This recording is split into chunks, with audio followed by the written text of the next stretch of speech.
Well, flex culture is all around us, but could the act of flexing prove disastrous on your pocketbook? Joining us with more is financial expert and host of the Money Confidential podcast, Stefanie O'Connell Rodriguez. Welcome to the show, Stefanie.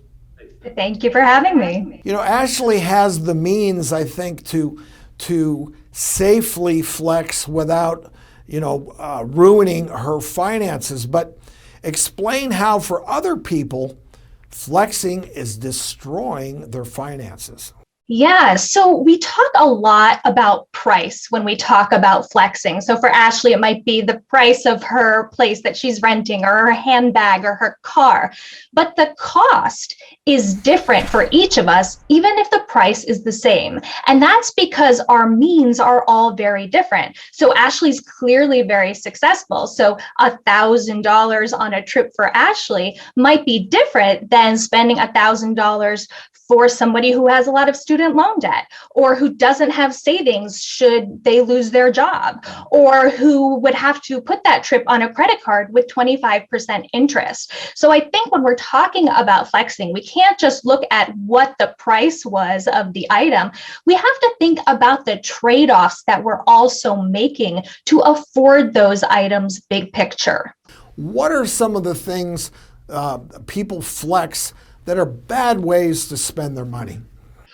So we talked a little bit about this difference between what the price is and what the cost is. I also think the important thing to think about is what the price is and what the value of something is. So financially speaking, value is something like a house. If I buy a house, hopefully the value of that house could potentially increase over time. So that could be a good investment. But on Instagram, you hear people throwing around the word good investment a whole lot, and not necessarily for things that are great investments. An investment is typically something you're putting money into that you hope will be more valuable over time. But the vast majority of things, whether it's a car or a pair of shoes or a purse, with the exception of a few collector's items, those things get less and less valuable over time. And that is not to say that there is no value in spending money on a car or a purse or shoes. Those things are fine to spend money on. I need to put something on my feet. I need to get from point A to point B.